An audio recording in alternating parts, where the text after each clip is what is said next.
Okay, so let's look at just some general tips for communicating effectively with everyone. And the audience we're considering right now is children. First, speak the truth simply. This is especially appreciated by children who are beginning to speak. So when something needs to be made very clear, this is a time to be efficient and simple with your words, first of all. And then also, and we'll talk about this more in other lessons, speak the truth. Avoid unnecessary drama or emotional emphasis, which can be manipulating to the children, even if that's not your intent. Right, to speak the truth simply. Your students will appreciate it. Use I statements. It's pretty common still to hear adults saying things like children, like, you need to, you make me, you are causing, you. And there's two problems with that. One is you're supplanting the child's will when you say you need to with your own. A more true statement might be, I need you to. And we'll talk about that more in other lessons too.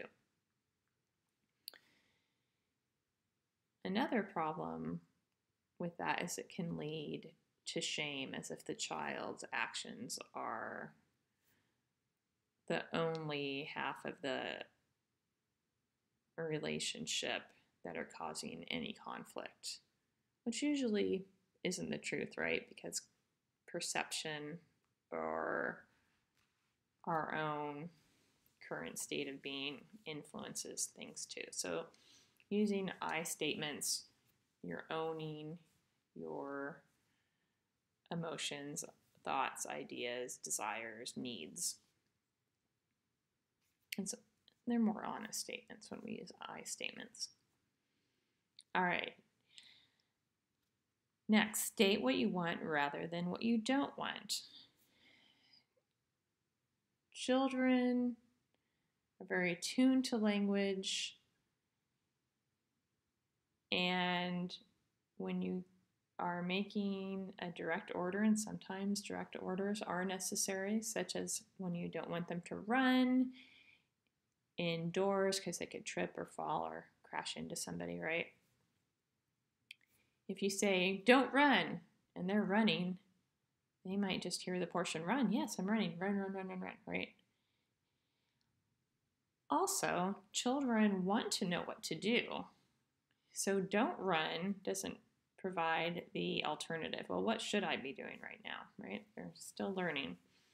So in that case, a positive phrasing would be, walk, please.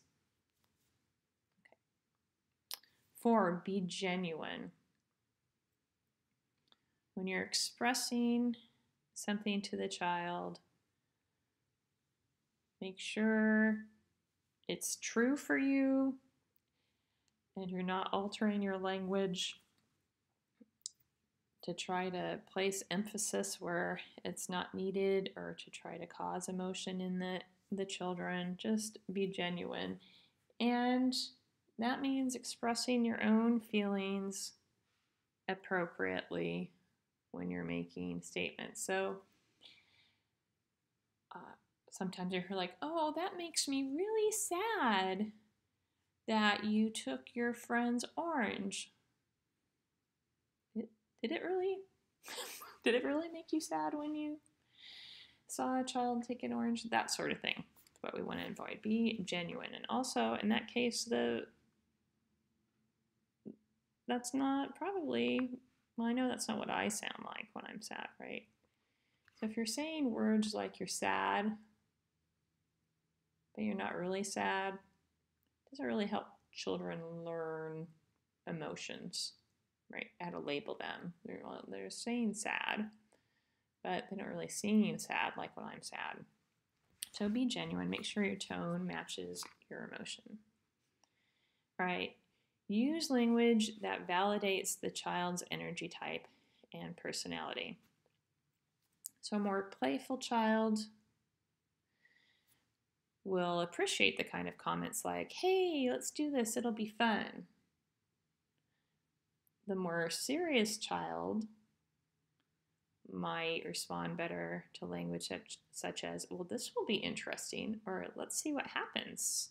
I'm curious, right? The one who likes to think about things and analyze things.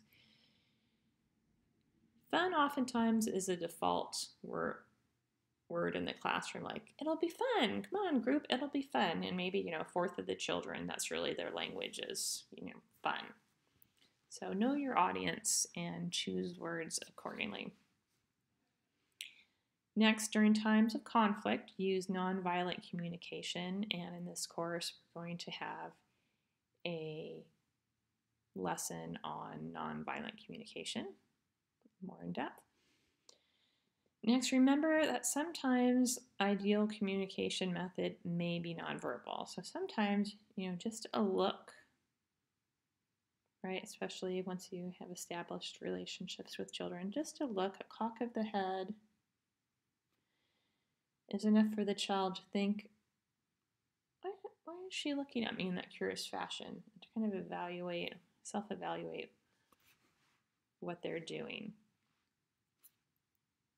Also, sometimes children might look for you for affirmation, and sometimes just a thumbs up or a smile and a nod showing your pride is enough, and words aren't always necessary. Remember that listening is a part of communication, and using observation of what's going on in a child's life and situation can help us choose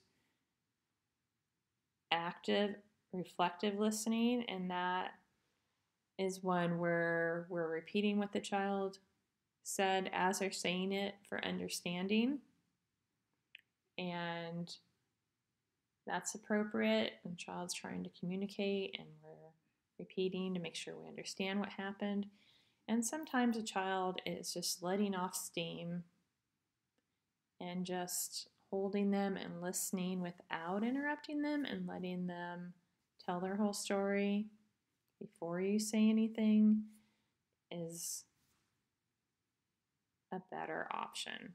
Kind of like if you think of like a friend sometimes had a bad day at work and they'll call you and they just want to get the story out. They just want to say it. Maybe they haven't been listened to. They're frustrated and they just want to say all the things without you asking questions, right, for more details, just to listen. And children need that too sometimes. Just someone who will just sit and listen without interrupting. Also keep in mind that sitting with eye contact isn't always ideal, especially in emotionally charged situations. Eye contact in United States culture is generally emphasized, but it's not always necessary. Many people open up and share their feelings and can communicate better when they're side by side or walking together. Eye contact and physical proximity can trigger fright and flight reflexes in people of all ages, especially in young children who don't have those impulses under control. So taking a child gently by the hand and kind of walking and talking, or if they're in your lap, but not requiring them to look in your eyes. I know with my children, when they got older even, car rides were a great place to communicate because there wasn't that eye contact and that intensity when they were unloading, sharing emotions. So children can really open up sometimes better and discuss things better when they're side by side. And adding walking to that helps the hormones that are released, that angst to kind of dissipate while you're walking too. That physical motion can help that. All right, and then lastly, just remember that sometimes children aren't the appropriate recipient of what you want to say, and I say this with my child, keep it in your thought bubble. Some things just need to keep it in your thought bubble.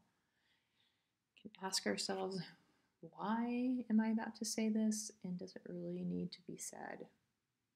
Especially to a child, because they are sensitive to what we have to say.